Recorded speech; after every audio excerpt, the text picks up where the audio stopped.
चलो एक प्रसंग श्रीमद् भागवत महापुराण का श्रवण करते हैं। भगवान श्री कृष्णचंद्र जो जब दिन में गाय चराने जाते तो समस्त गोपियां भगवान की चर्चा में दिन व्यतीत करती और सायंकाल जब आते तब वो बड़भाग्नि गोपियां जिनका मन श्री कृष्ण में ही लगा रहता वो श्री कृष्णमय होकर के श्री कृष्ण का दर्शन करती। इस प्रकार उनके दिन व्यतीत होते। परीक्षित, जिस समय भगवान श्री कृष्ण ब्रज में प्रवेश कर रहे थे, आनंद उत्सव की धूम मची हुई थी, तो कंस ने एक बड़े महान बलशाली राक्षस को भेजा, असुर को, जिसका नाम अरिष्टासुर था। वो दैत्य भयंकर बलशाली बैल का रूप धारण करके आया। बड़ा बलवान और बहुत विशाल बैल का रूप धारण करके खुरों से ब्रजभूमि को ऐसे खोदता हुआ, कपाता हुआ वो बड़ी जोर से गर्जना कर रहा था।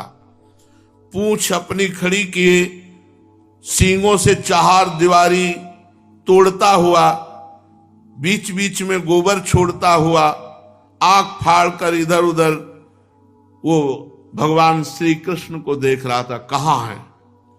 ऐसी वो दहाड़ हुंकार मारता, सब ब्रजवासी भयभीत हो गए। तीखे सींग वाले उस अरिष्टासुर ने जो बैल का रूप धारण किया था, ब्रजवासियों ने कहा ये हमारा बैल तो है नहीं ब्रज का, ये कहां से आ गया। पशु डर गए, भाग पड़े सब गौशाला से। सब ब्रजवासियों ने कहा हे श्री कृष्ण, हे श्री कृष्ण, हमें इस भय से बचाओ।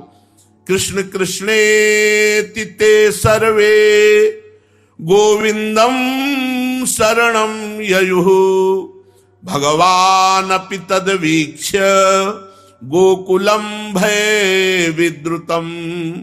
हे श्री कृष्ण, हे श्री कृष्ण, हमें इस भय से बचाओ। इस प्रकार पुकारते हुए सब भगवान की शरण में हुए। भगवान ने देखा ये ब्रजवासी अत्यंत भयातुर हो रहे हैं, तो उन्होंने कहा रे कोई डरने की बात नहीं है, मैं जानता हूं ये अरिष्टासुर है। और भगवान ने ललकारा, ए दुष्ट मूर्ख, तो इन बेचारे भोले जो ब्रजवासी जन इनको डरा रहा है, गौओं को डरा रहा है। अरे देख, तुझ जैसे दुरात्मा दुष्टों के बल का घमंड चूर चूर कर देने वाला मैं यहां हूं। ऐसा ललकार कर भगवान श्री कृष्ण ने ताल ठोकी और क्रोधित करने के लिए ताल ठोक के एक सखा के गले में बांह डालकर खड़े हो गए। भगवान श्री कृष्ण को ही वो ढूंढ रहा था और भगवान श्री कृष्ण की ताल ठोकने की चुनौती से वो और क्रोध के मारे तिलमिला उठा और खुरों से बड़े जोर से धरती खोदता हुआ श्री कृष्ण पर टूट पड़ा। उसने अपनी तीखे सींग आगे कर लिए, लाल लाल आंखों से टकटकी लगाकर श्री कृष्ण की ओर टेढ़ी नजर से देखता हुआ इतने वेग से टूटा मानो इंद्र के हाथ से छोड़ा हुआ वज्र हो। भगवान सावधान होकर खड़े हो गए। अरिष्टासुर जो बैल बना हुआ भगवान पर आक्रमण किया तो भगवान ने उसके दोनों सींग पकड़ लिए और जैसे एक हाथी अपने से भिड़ने वाले दूसरे हाथी को पीछे हटा देता है, वैसे ही उसे 18 पग पीछे ठेल कर दौड़ाते हुए उल्टा सींग पकड़ के उल्टा दौड़ाते हुए 18 पग ले गए और पछाड़ दिया। भगवान के इस प्रकार पछाड़ देने पर फिर वो क्रोध करके खड़ा हुआ, लंबी लंबी सांसें छोड़ता हुआ भगवान पर टूट पड़ा। उस समय उसका शरीर पसीने से लथपथ हो रहा था। भगवान ने देखा कि तो मुझ पर प्रहार करना चाहता है, तो उसके पुनः सींग पकड़ लिए और सींग पकड़कर उसके एक लात मारी। दोनों सींग पकड़ लिए और एक लात मारी। जे हुई मारी तो धरती पर गिर पड़ा। अरे महापराक्रमी भगवान के आगे किसका बल। और भगवान ने जैसे गीला कपड़ा निचोड़ा जाए ऐसे पैर रख करके उसको ऐसे ऐसे ऐसे सींग पकड़ करके खूब कचूमर निकाल दिया उसका। और फिर सींग उखाड़ करके उसी से उसको पीटा। अब वो अरिष्टासुर मुंह से खून उगलता हुआ पैर पटकने लगा, आंखें उलट गई, बड़े कष्ट के साथ प्राण निकले। देवता फूलों की वर्षा करने लगे, अरिष्टासुर मारा गया। भगवान श्री कृष्ण ने इस प्रकार अरिष्टासुर का उद्धार किया। सब गोप गोपियां भगवान की प्रशंसा करने लगे। फिर बलराम जी के साथ गोष्ठ में प्रवेश किया और भगवान की शोभा को देख देख कर ब्रजवासी जन आनंदित हो रहे हैं। भगवान की लीला अत्यंत अद्भुत है। इधर जब अरिष्टासुर मार डाला गया तो भगवान नारद जी जो शीघ्र से शीघ्र भगवान का दर्शन कराने वाले हैं, कंस के पास पहुंचे। कंस ने पूजा की तो नारद जी ने कहा, कंस, जो कन्या तुम्हारे हाथ से आकाश में चली गई थी वो देवकी की कन्या नहीं थी, वो यशोदा की कन्या थी। और जो ब्रज में श्री कृष्ण है वो देवकी के पुत्र है। जो बलराम जी हैं वो रोहिणी के पुत्र हैं। वसुदेव ने तुमसे डरकर अपने मित्र नंद के पास उन दोनों को रख दिया है।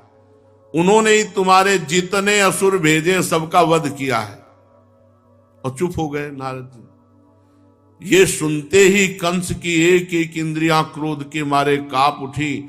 उसने वसुदेव जी को मार डालने के लिए तुरंत तीखी तलवार उठा ली। नारद जी ने रोका, गलत कर रहे हो, वसुदेव जी को अभी मारना ठीक नहीं है, क्योंकि मृत्यु तो श्री कृष्ण के हाथ से है। तो उसने कहा, इन्होंने हमारे साथ छल किया। सुनो, एक साथ मारना, पहले वसुदेव देवकी के सामने श्री कृष्ण को मारना, फिर वसुदेव देवकी को मारना। हाँ, ये बात तो तभी इनको पता चलेगा कि तुमसे छल करने का क्या फल होता है। तो हथकड़ी बेड़ियों से जकड़ करके कैद खाने में देवकी वसुदेव को रख दिया कि जब इनका पुत्र मारा जाएगा तब इनको दुखी देखकर फिर इनको मारेंगे। और फिर कहा कि तुम कृष्ण और बलराम को यहां मथुरा बुलाओ और यही मार डालो। नारद जी, कंस भगवान से मिलाने का काम नारद जी करते हैं। अब नारद जी ऐसा कह के चले गए। कंस बड़ा उदास। इतने में ही केशी नाम का एक असुर आया। उसने कहा, आप उदास क्यों, एक बार हमको अवसर दीजिए। तो कहा, ठीक है, तुम बलराम और श्री कृष्ण को दोनों को मार डालो। केशी बहुत बलवान था। कंस ने मुष्टिक, चाणूर, सल, तोशल आदि पहलवानों को बुलाया, मंत्रियों को बुलाया, महावतों को बुलाया और कहा, वीरवर, चाणूर, मुष्टिक, तुम लोग ध्यान पूर्वक मेरी बात सुनो। वसुदेव के दो पुत्र बलराम और श्री कृष्ण नंद के ब्रज में रहते हैं। आकाशवाणी ने बताया है कि वही हमारी मृत्यु है। अतः हम उनको उत्सव के बहाने यहां बुलाएंगे और जब आ जाए तो तुम लोग कुश्ती लड़ने के बहाने उनको मार डालना। चाणूर, मुष्टिक आदि से कहा कि कुश्ती के बहाने उन्हें मार डालना। मंच सजाओ, अखाड़ों को गोल गोल सजा दो, पूरी प्रजा बैठकर देखे कि कैसे तुम श्री कृष्ण को पछाड़ पछाड़ कर मारते हो। ए महावत, तुम बड़े चतुर हो। देखो भाई, दंगल के घेरे के फाटक पर कोयलिया पीड़ हाथी को रखना है। 60,000 हाथियों का बल लगता था कोयलिया पीड़ हाथी। जब मेरे शत्रु श्री कृष्ण बलराम आवे तो अय महावत, हाथी के द्वारा तुम उन्हें मरवा डालना और इसी चतुर्दशी को विधि पूर्वक धनुष यज्ञ प्रारंभ कर दो।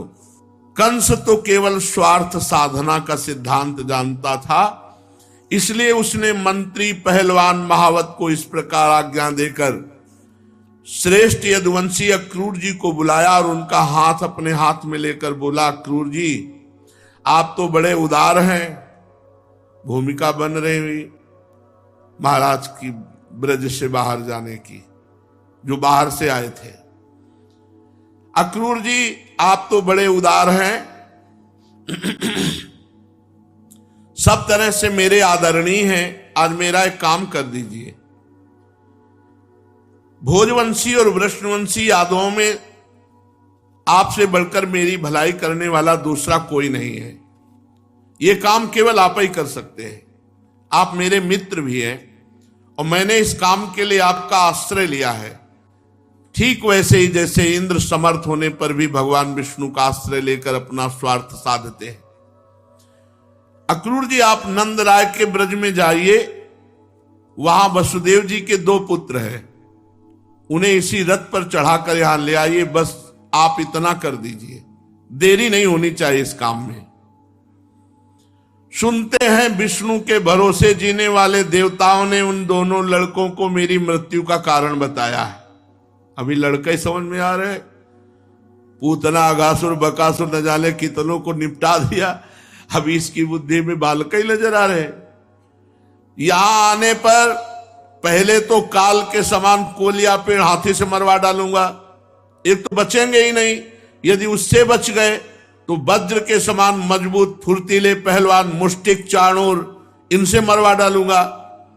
और उनके मारे जाने पर वसुदेव आदि वृष्णि भोज दशार वंशी, उनके भाई बंधु, इन सबको मैं अपने हाथों से मारूंगा। मेरा पिता उग्रसेन ये तो बूढ़ा हो गया है, परंतु उसको राज्य का लोभ बना हुआ है। ये सब कर चुकने के बाद मैं उसके देवक को और दूसरे जो भी हैं सबको तलवार के घाट उतारूंगा, अपने पिता को भी, वसुदेव को भी और समस्त यदुवंशियों को। मेरे मित्र अक्रूर जी, फिर तो मैं होऊंगा और आप होंगे और होगा निष्कंटक राज्य। और आपको पता ही है कि जरासंध हमारे बड़े बूढ़े ससुर हैं, बानर राज द्विविद मेरे प्यारे सखा हैं, संबरासुर नरकासुर बाणासुर ये मेरे से मित्रता करते, मेरा मुंह ताकते रहते हैं। इन सब की सहायता से मैं देवताओं के पक्षपाती नरपतियों को मारकर पृथ्वी का अकंटक राज्य करूंगा। ये कल्पना। और देखो हमारी गुप्त बातें हैं, हमने बता दिया, और ये बातें किसी को बताना नहीं। और आप ब्रज में जाओ, जल्दी से बलराम और श्री कृष्ण को वहां ले आओ। अरे अभी वो बच्चे हैं, उनको मार डालने में क्या लगता है। केवल इतनी बात कहिएगा कि धनुष यज्ञ हो रही मथुरा में, उसका दर्शन करने के लिए, मथुरा की शोभा देखने के लिए आप चलो और आप उनको लिवा लाओ। अक्रूर जी ने कहा, महाराज आप अपनी मृत्यु, अपना अरिष्ट दूर करना चाहते हैं, इसलिए आपका ऐसा सोचना ठीक है। मनुष्य को चाहिए कि सफलता हो या असफलता, दोनों के प्रति समभाव रखकर अपना काम करता जाए। फल तो प्रयत्न से नहीं, दैवी प्रेरणा से मिलता है। मनुष्य बड़े बड़े मनोरथों के पुल बांधता रहता, परंतु वह यह नहीं जानता कि दैव ने, प्रारब्ध ने इसे पहले से ही नष्ट कर रखा है। यही कारण है कि कभी प्रारब्ध के अनुकूल होने पर प्रयत्न सफल हो जाता है तो हर्ष से फूल उठता है, कभी प्रतिकूल होने पर विफल हो जाता है तो शोकग्रस्त होता है, पर फिर भी मैं आपकी आज्ञा का पालन करूंगा। कंस ने मंत्रियों और अक्रूर जी को इस प्रकार आज्ञा देकर सबको विदा किया। तदनंतर वो अपने महल में चला गया और अक्रूर जी अपने घर लौट आए। कंस हर समय भय के द्वारा भगवान का चिंतन करता था।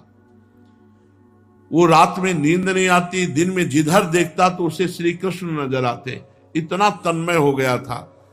तो इसीलिए श्री सुखदेव जी ने कहा, चाहे भय से, चाहे प्रेम से, चाहे काम से, रिश्तेदारी नातेदारी, कैसे भी वृत्तियां भगवान से जुड़े तो जीव भगवान को प्राप्त होता है। शेष चर्चा आगे। श्री राधा वल्लभ लाल की।